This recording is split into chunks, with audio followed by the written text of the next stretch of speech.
Hello everyone, my name is Ram रेगबार और आज के इस वीडियो में हम सीखने वाले हैं ट्रांसलेट करना। तो चलिए जानते हैं और करते हैं ट्रांसलेट इंग्लिश से हिंदी और हिंदी से इंग्लिश। तो एक स्टोरी मैंने बनाई है अपने विचार द्वारा, वही मैं आपको बता रहा हूँ, शो करने जा रहा हूँ।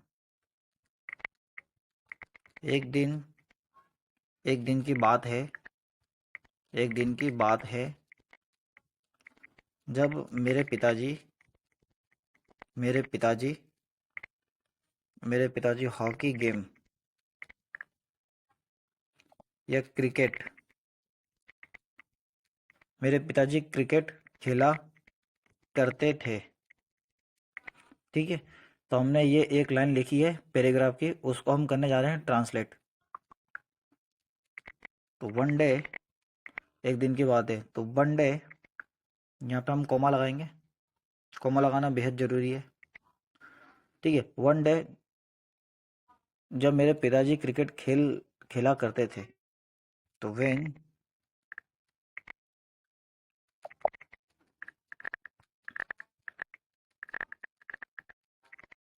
क्या लिखा था, वन डे, यहाँ पे आया कोमा।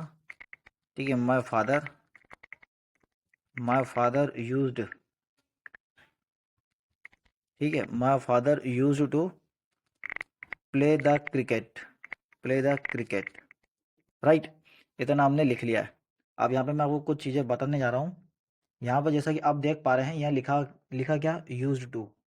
तो ये लिखा हुआ यूज्ड टू, इसको हम क्या बोलते हैं, जब भी हम कोई पुरानी बात करें, ठीक है, जो पास्ट में, जो बहुत पुरानी हो, जो बीत चुकी हो, तो उसको हम इंग्लिश में क्या बोलेंगे, यूज्ड टू। यानी करता था, करते थे। ठीक है, तो मैंने वही लिखा हुआ यूज्ड टू, खेला करते थे, यहाँ पे लिखा हुआ देखो, करते थे, है ना, पास्ट की बात हो रही है। तो यहाँ पे यूज्ड टू का यूज होगा, पुरानी हैबिट को शो करने के लिए हम यूज्ड टू का यूज करते हैं। ठीक है, उसके बाद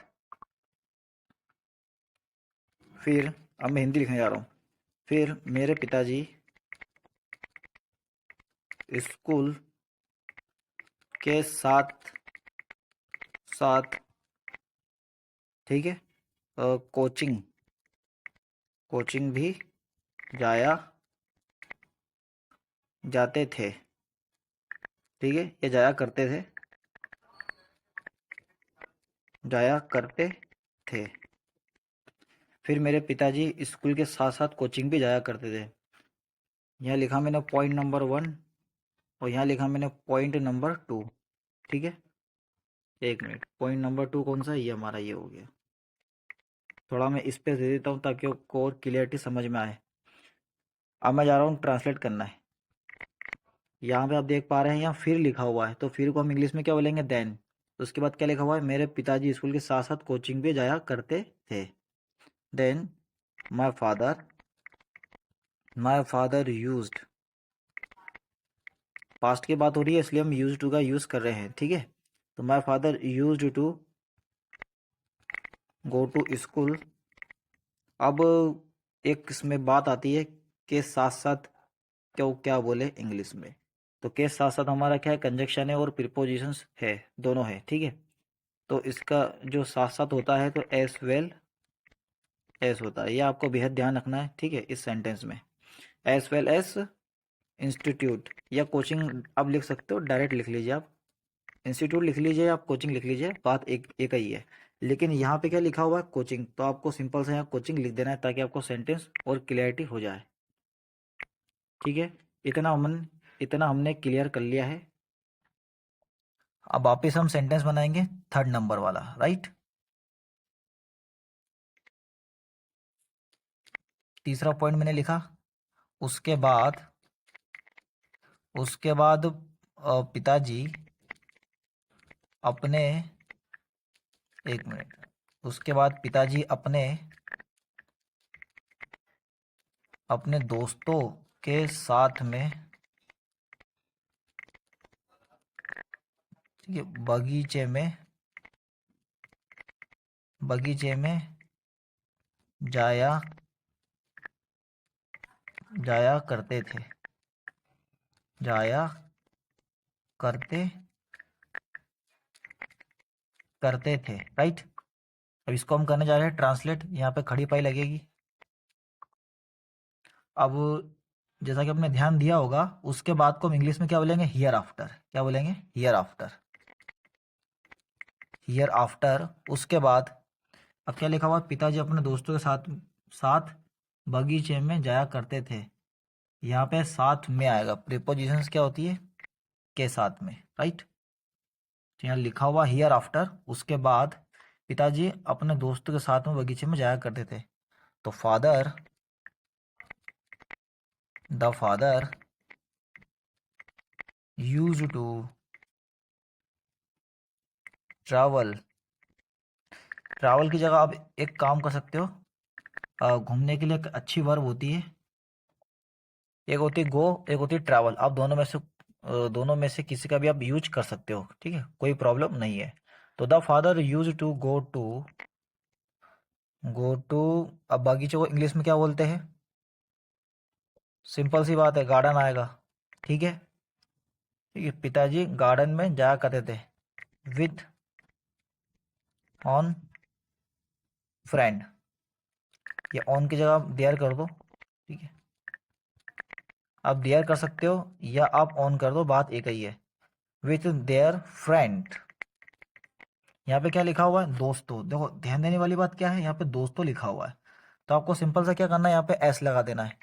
देखो क्या हो जाएगा सेंटेंस हमारा? फ्रेंड्स। ठीक है, फ्रेंड होता है एक दोस्त।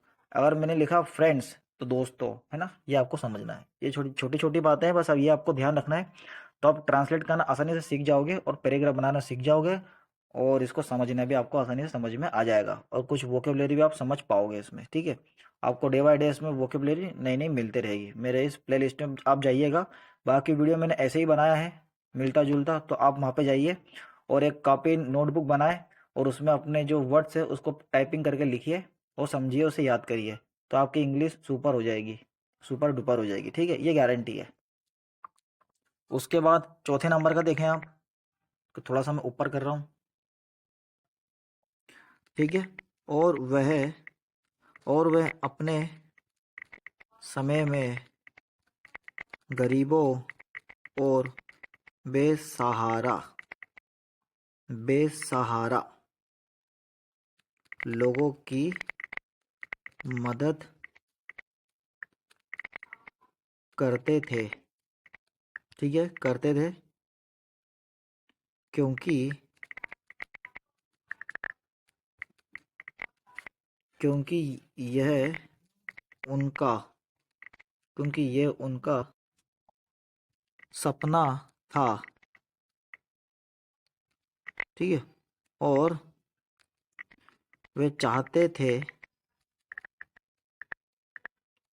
एक मिनट, यहाँ पे अपन ने क्या लिखा? ये उनका सपना था।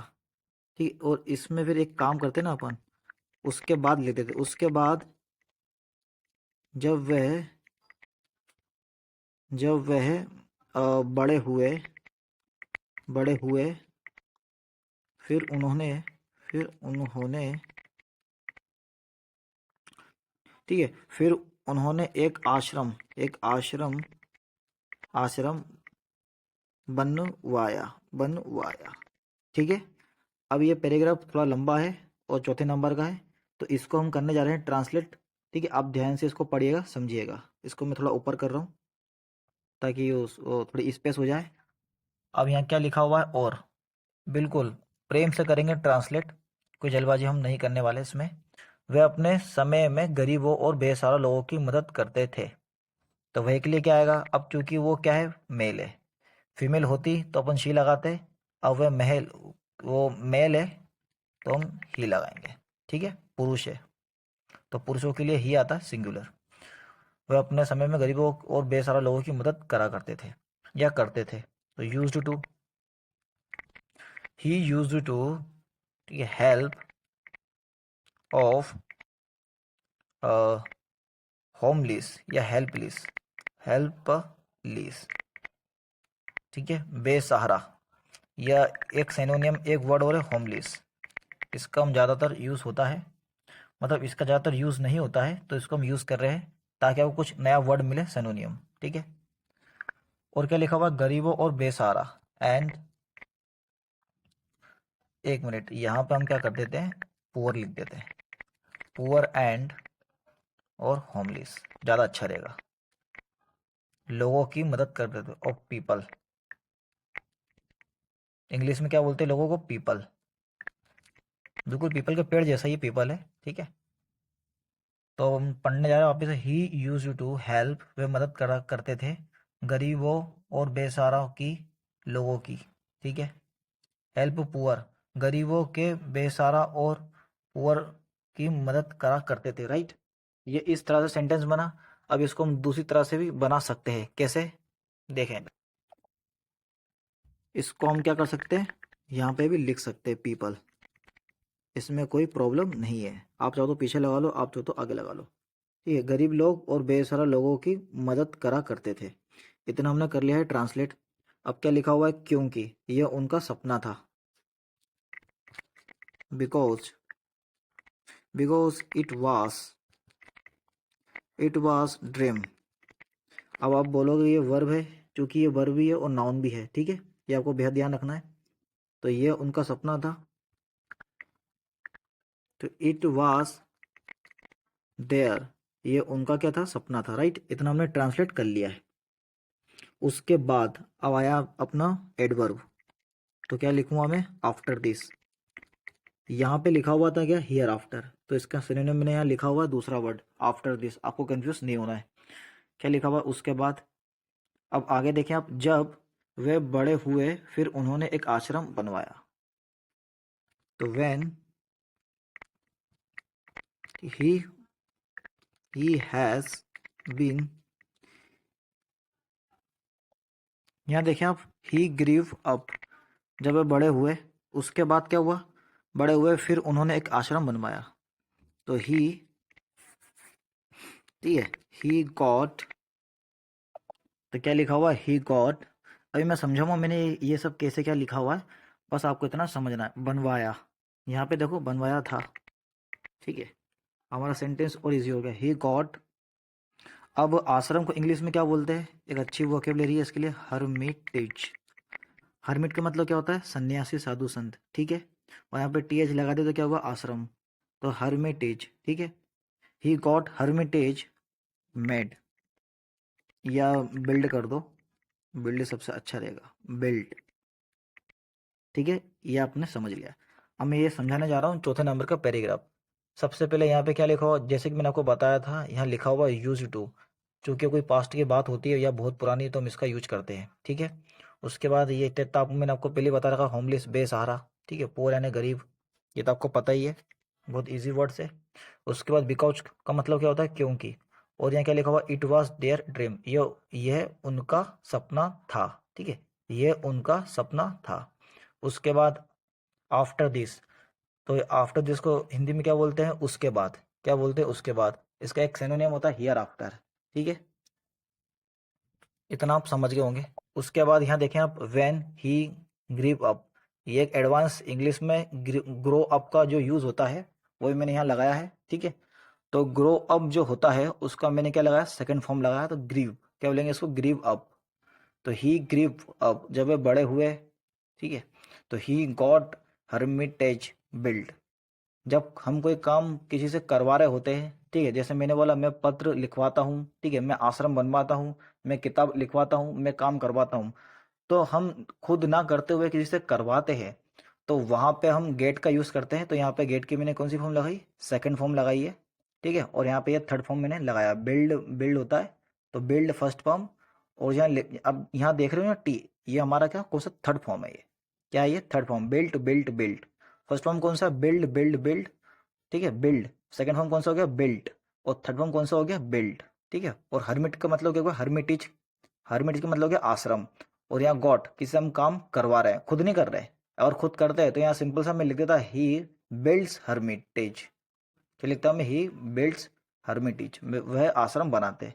लेकिन यहाँ क्या लिखा हुआ है पैराग्राफ में? देखिए आप, फिर उन्होंने एक आश्रम बनवाया था, ठीक है। बनवाया था, खुद नहीं बनाया, बनवाया था। अब चूंकि उन्हें मजदूर के उनसे बनवाया होगा, तो यहाँ पे क्या लिखा हुआ है? बनवाया था। अब यहाँ अगर मैं मजदूर लिखता तो थोड़ा सेंटेंस हमारा अलग हो जाता, ठीक है। तो आशा करता हूँ ये वीडियो आपको पसंद आया होगा। कल मिलते हैं एक नए टॉपिक के साथ, एक नए अंदाज में। तब तक के लिए आप बने रहिए महावीर स्पोकन इंग्लिश क्लासेस के चैनल पर। और तो और अगर आप मेरे चैनल पर नए हैं तो आप करिए सब्सक्राइब, ताकि आने वाला बेल आइकन आपको के टाइम पर 10 बजे सुबह के मिल जाए। Thank you so much for watching my video. कृपया आप ये वीडियो देख के मुझे बताएं पूरा, कि आपको एक कमेंट में बताएं कि आपको ये वीडियो कैसा लगा। इस बेस पे मैं आपके लिए और वीडियो बनाता रहूँगा, तो और तब तक बनाता रहूँगा जब तक आप इंग्लिश नहीं सीख जाते, आप ट्रांसलेट करना नहीं सीख जाते। आपके सीखने के बाद ही मुझे लगा कि मैंने इतना स्ट्रगल करा आपके लिए। Thank you so much.